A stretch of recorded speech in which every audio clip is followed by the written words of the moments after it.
સમાચારોની શરૂઆત કરીશું, જેમાં રાજકોટમાં પાટીદાર સમાજના ન્યાય માટે ઝંખતા એક પરિવારના વિવાદે હવે નવો વળાંક લીધો છે. મૂળ રાજકોટની અને હાલ મુંબઈમાં ડિજિટલ ક્રિએટર ક્રિસ્ટીના અમૃતિયાએ ફેસબુક વિડીયો દ્વારા રાજકોટ પોલીસ અને કૌટુંબિક કાકાભાઈ વિરુદ્ધ આક્ષેપો કર્યા, ન્યાયની માંગણી કરી. આરોપીઓએ મીડિયા સમક્ષ પુરાવા રજૂ કરી આક્ષેપોને નકાર્યા છે. પાટીદાર સમાજના આગેવાનો મનોજ પનારા અને જિગીશા પટેલે ક્રિસ્ટીના અને તેની માતા અંજુને સમર્થન આપ્યું છે. ન્યાયની હાકલ કરી ક્રિસ્ટીના બાએ જણાવ્યું હતું કે મારા પિતા સતત મારા સંપર્કમાં હતા, માતા પિતામાં મન દુઃખ હતું, પણ અમે માત્ર ન્યાયની માંગણી કરીએ છીએ. મને જે કંઈ મળ્યું છે તે મારા પિતાએ જાતે આપ્યું છે અને હું તેમની કાયદેસર વારસાગત છું.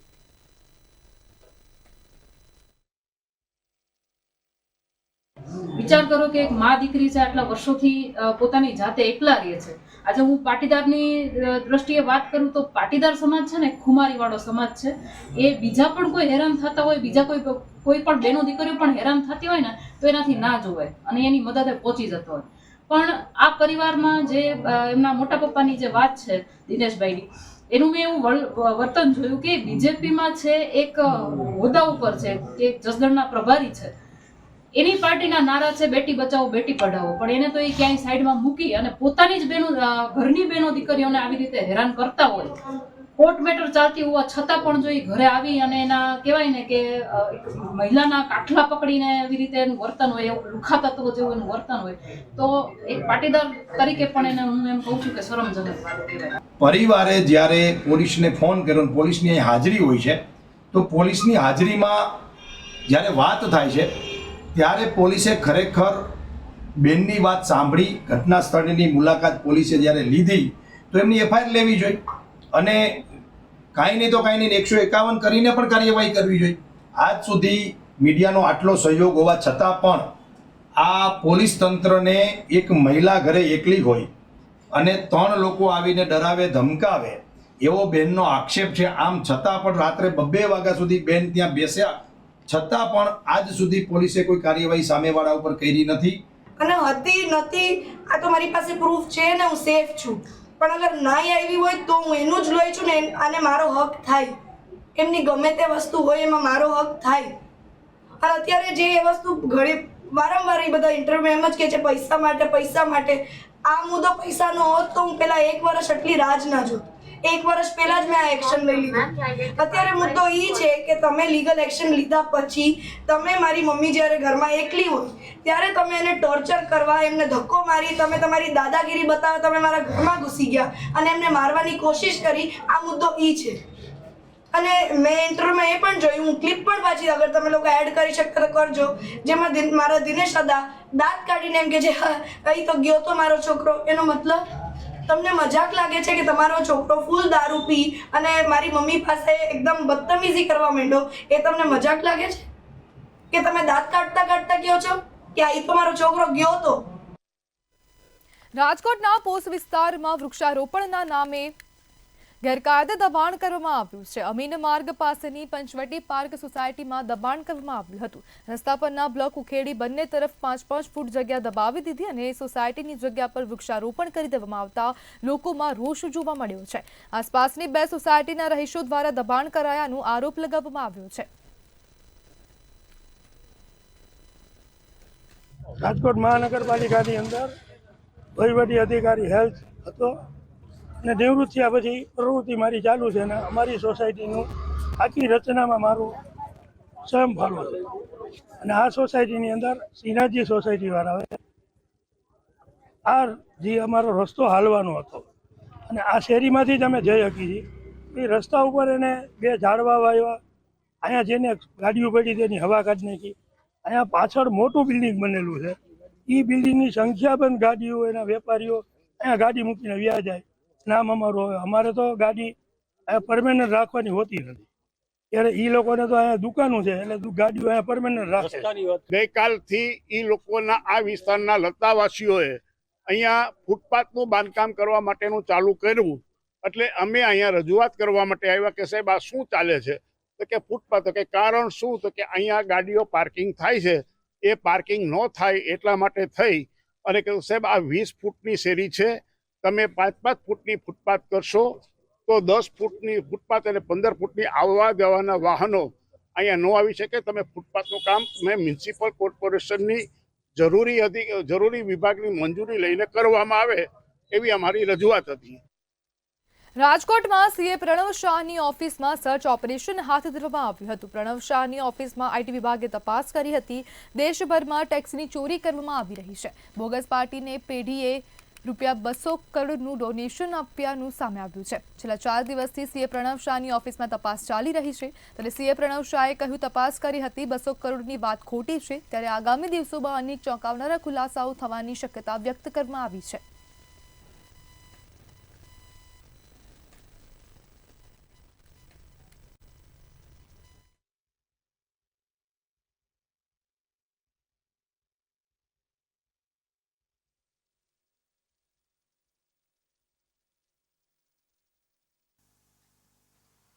રાજકોટમાં આઈટી વિભાગના દરોડા પડ્યા હતા. ખાસ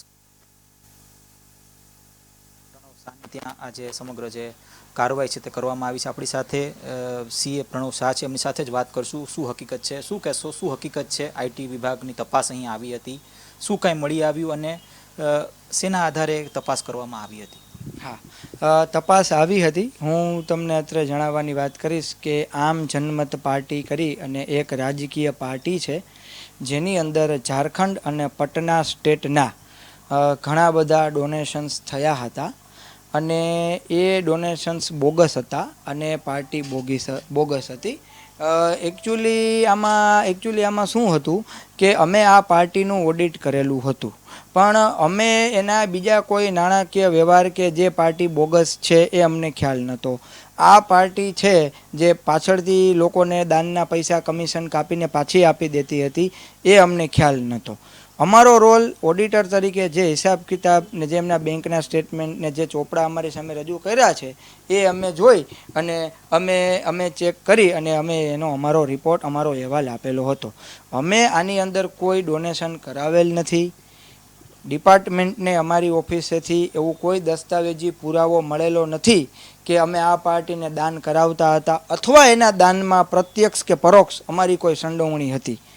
અને એ પણ અમે આનું જે ઓડિટ કરેલું એના ચોપડા, એના બુક્સ ઓફ અકાઉન્ટ અમને અમારા એકાઉન્ટન્ટ મિત્ર દ્વારા અમને મળેલું હતું મેલમાં, જે અમે એમને બતાવી દીધેલું છે.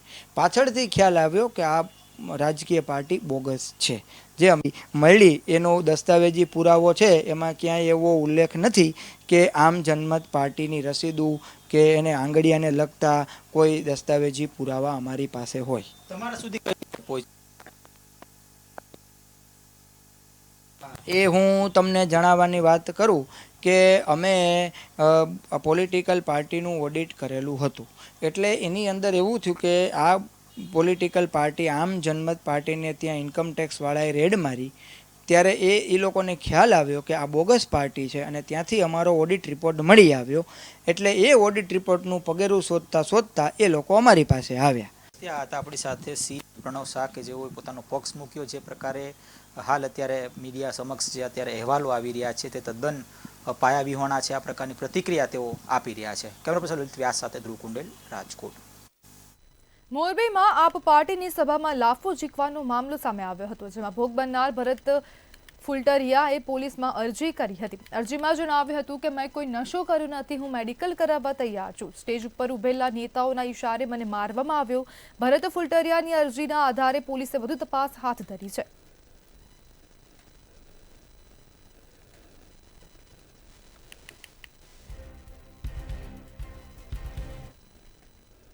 મોરબીની આપ પાર્ટીની સભામાં લાફો મારવાનો મામલો સામે આવ્યો હતો, જે અંગે મોરબી કોંગ્રેસ શહેર પ્રમુખ પુષ્પરાજસિંહ જાડેજાની પ્રતિક્રિયા સામે આવી છે.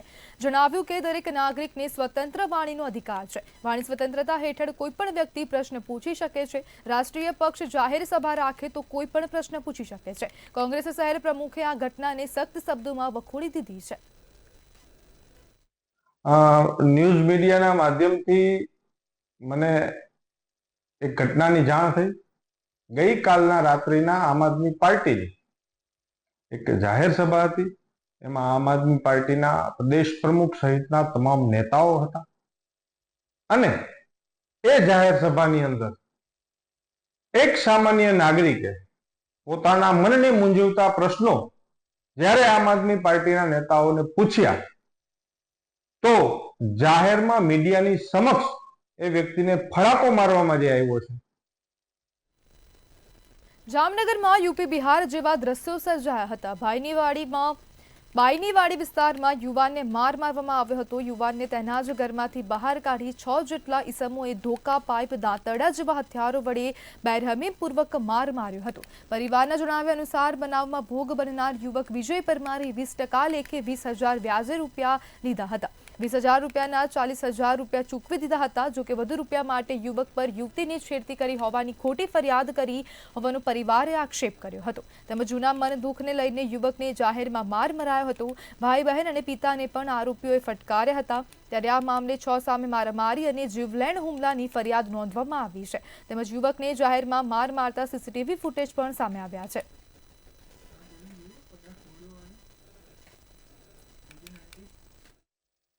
મારો ભાઈ આવતા મારા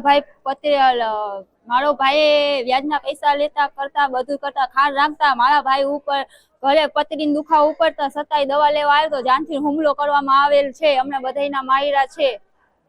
બરાબર 20,000 લીધેલા હતા. એ છતાં પૈસા દેતા તોય જાનથી આવી રીતના કર્યું છે. 6 જણા હતા. ભાઈને વ્યાજ વટાવવામાં 20% લેખે પ્રકાશ પરમારે ફસાયો છે અને એની ઉઘરાણી માટે હાલતા ને ચાલતા મારા ભાઈને અવારનવાર ધમકી ના તે બધું આપે છે. અને મારો ભાઈ 2 વર્ષથી રાજકોટ હતો.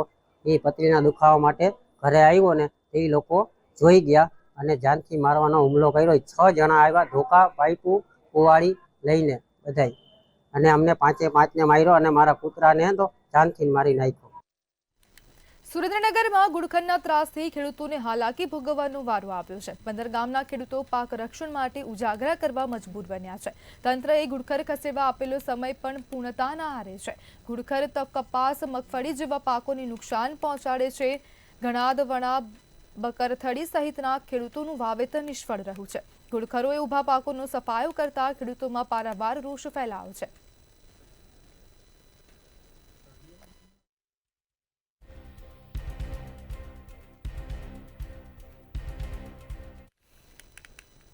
ભાવનગરના ખેડૂતવાસમાં સામાન્ય બાબતે મોરે મોરો થયો હતો. સામે કેમ જુએ છે કહી 2 પક્ષો વચ્ચે બોલાચાલી થઈ હતી. નજીવી બાબતે ઉગ્ર બોલાચાલી બાદ મારામારી થતા સ્થાનિકો દોડી આવ્યા અને બંને પક્ષને છૂટા પાડ્યા હતા. જ્યારે આ મામલે ઘોઘારોડ પોલીસ સ્ટેશનમાં સામસામે ફરિયાદ નોંધાઈ હતી. પોલીસે બંને પક્ષના 4 ઈસમોને ઝડપી લોકઅપમાં પૂર્યા હતા.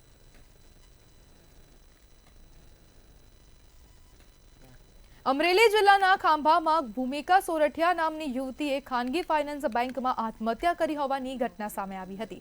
સુસાઇડ નોટમાં 28 લાખના દેવાનો ઉલ્લેખ હતો, જે સાઇન.com કંપની સાથે જોડાયેલું હતું. યુવતી ટેલિગ્રામ ચેનલ મારફતે ઠગાઈના રેકેટમાં ફસાઈ, જ્યાં તેને શરૂઆતમાં વળતર આપી વિશ્વાસ જીત્યો અને પછી 28 લાખ પડાવ્યા હતા. ખાંભા પોલીસે ગુનો નોંધીને તપાસ શરૂ કરી છે, જેમાં મધ્યપ્રદેશ અને રાજસ્થાનના જોધપુરના 2 આરોપીઓ પુષ્કરાજ ધર્મેન્દ્રભાઈ અને રોહિત ઉર્ફે જોન અમુલખ રામચંદ્રણીની ધરપકડ કરી છે. આરોપીઓ એકાઉન્ટ હોલ્ડર હતા અને કમિશન મેળવતા હતા. પોલીસે અન્ય આરોપીઓની શોધખોળ શરૂ કરી છે.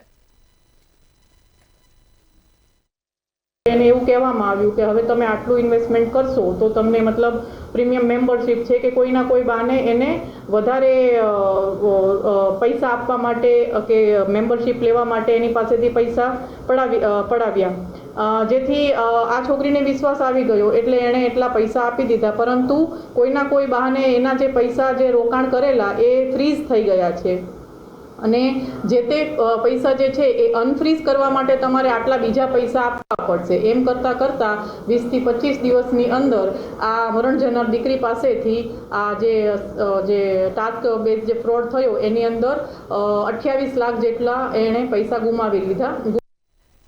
અમરેલીમાં વધુ એકવાર મંતવ્ય ન્યૂઝના અહેવાલની ધારદાર અસર પડી છે. ઢુંડિયા પીપળિયા જર્જરિત પ્રાથમિક શાળાના અહેવાલ બાદ તંત્ર દોડતું થયું છે. 2023માં જર્જરિત શાળાને પાડવાનો આદેશ થયો હોવા છતાં પણ જર્જરિત શાળાને રખાઈ હતી. ત્યારે મંતવ્ય ન્યૂઝના અહેવાલ બાદ તંત્ર દોડતું થયું છે અને કમિટીની રચના કરી નવી શાળાની કામગીરી શરૂ કરવામાં આવી છે. અમરેલીના બગસરામાં ઋતુજન્ય રોગચાળો વકર્યો છે. બગસરા સામૂહિક આરોગ્ય કેન્દ્રમાં રોજની ઓપીડીમાં વધારો નોંધાઈ રહ્યો છે. વાયરલ ઇન્ફેક્શન, શરદી, ઉધરસના દર્દીઓમાં વધારો નોંધાયો છે. ઝાડા ઉલટી, તાવના દર્દીઓના રોજ 300થી વધુ કેસો નોંધાયા છે. આરોગ્ય કેન્દ્રમાં વધુ સ્ટાફ અને ડોક્ટરોની નિમણૂકની લોકો દ્વારા ભારે માંગ ઉઠી છે.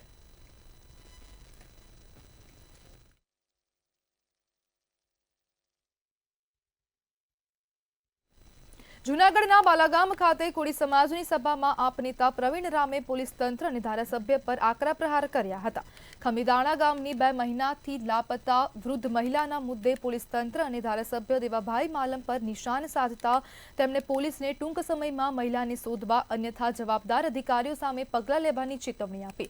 પ્રવીણ રામે દેવાભાઈ માલમ પર કોળી સમાજના હોવા છતાં આ સંવેદનશીલ મુદ્દે પોલીસ પર દબાણ ન નાખવા બદલ નિશાન સાધ્યું. પ્રશ્ન કર્યો કે આવા ધારાસભ્યથી સમાજને શું ફાયદો. બાલાગામ જિલ્લા પંચાયત ખાતે તેમની આગેવાનીમાં 200 જેટલા લોકો પાર્ટીમાં જોડાયા. આ મુદ્દે પોલીસ અને ધારાસભ્યને આડે હાથ લીધા હતા. અત્યારનો એક સેન્સિટિવ સ્થાનિક મુદ્દો છે કે ખમીદાણા ગામના એક કોળી સમાજના વૃદ્ધ મહિલા છેલ્લા 2 મહિનાથી લાપતા છે, છતાં પણ હજુ સુધી પોલીસ તંત્ર એની શોધખોળ કરી શકી નથી. ત્યારે પોલીસ તંત્રને મારો સીધો સવાલ છે કે તમે છેલ્લા 2 મહિનાથી શું કરી રહ્યા છો? આ તમારી કામગીરી ઉપર સીધો સવાલ છે. અને સાથે સાથે હું ત્યાંના ધારાસભ્ય દેવાભાઈ માલમ પોતે કોળી સમાજમાંથી આવે છે અને પોતે જ્યારે કોળી સમાજમાંથી આવતા હોય અને કોળી સમાજના એક વૃદ્ધ મહિલા છેલ્લા 2 મહિનાથી લાપતા હોય છતાં પણ તમે હજુ સુધી પોલીસ ઉપર કોઈ પ્રેશર ઊભું કરી શકતા ન હોય, એમની ગતિવિધિઓ તેજ કરી શકતા ન હોય, તે તમે માજીની હજી શોધખોળ ન કરી શકતા હોય, તો તમારા નેતૃત્વમાં કોળી સમાજને શું મળી રહ્યું છે? જામનગરમાં રક્ષાબંધન માટે ભારતીય ટપાલ વિભાગે ખાસ રાખડી ગિફ્ટ બોક્સ સેવા શરૂ કરી છે, જે બહેનોને દૂર રહેતા ભાઈઓને રાખડી, મીઠાઈ અને સુવાક્યો સુરક્ષિત રીતે મોકલવાની સુવિધા આપે છે. આ ખાસ બોક્સ, જે મજબૂત અને સલામત છે, 45થી ₹60ની કિંમતે દેશભરમાં પહોંચાડવામાં આવશે. ડિજિટલ યુગમાં સંબંધોને જોડવા માટે ટપાલ વિભાગ પ્રેમનો સેતુ બન્યો છે, જે ખાનગી કુરિયરની પહોંચ ન હોય ત્યાં પણ બહેનનો સંદેશો પહોંચાડે છે. આ સેવાને બહેનો તરફથી ઉત્સાહભર્યો પ્રતિસાદ મળી રહ્યો છે.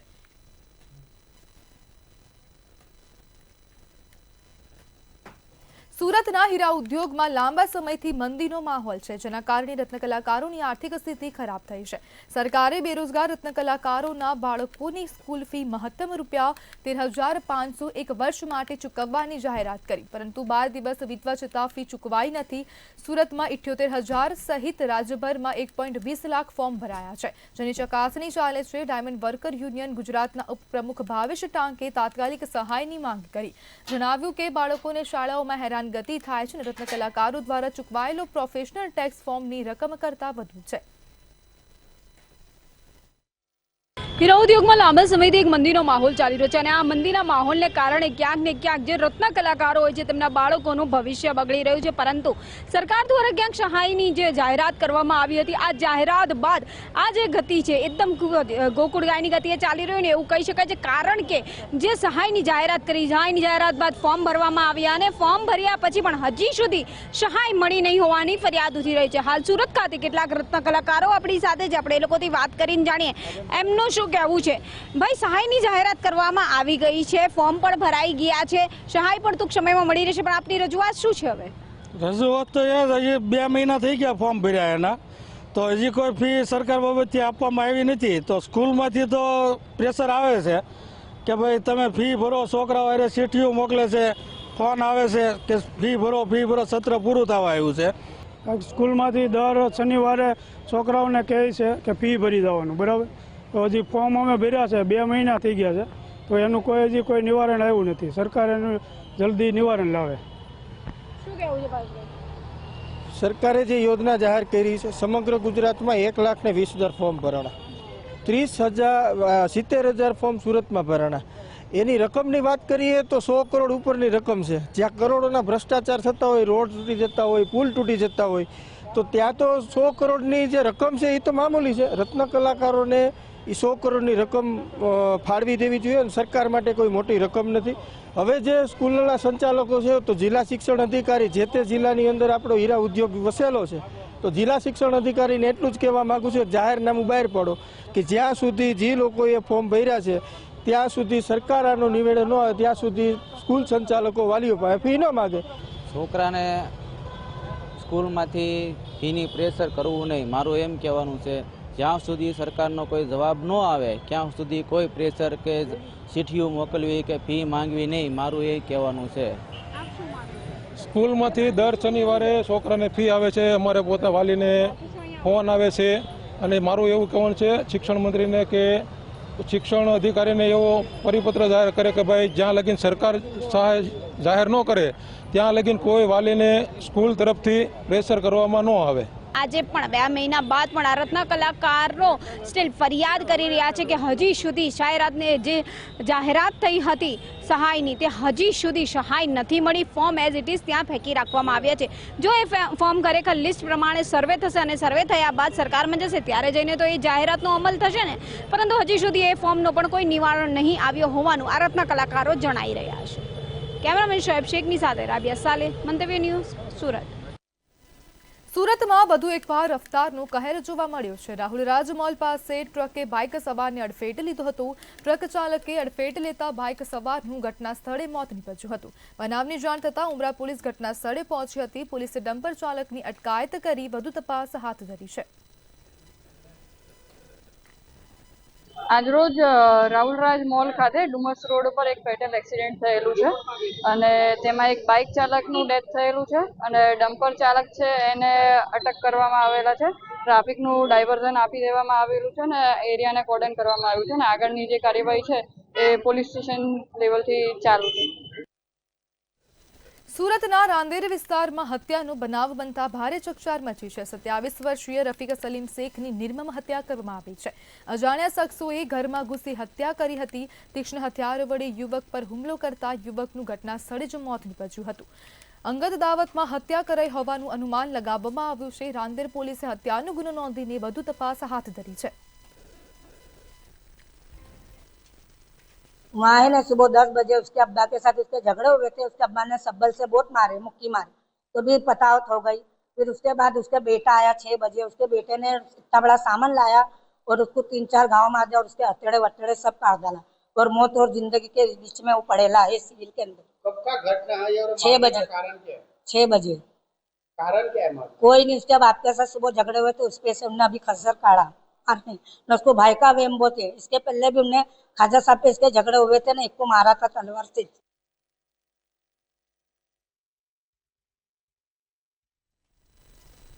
સુરતમાં લસકાણા પોલીસે ડુપ્લિકેટ કારખાનું ઝડપી પાડ્યું છે. ડુપ્લિકેટ રજનીગંધા, તુલસી અને સુપારીનું કારખાનું ઝડપ્યું છે.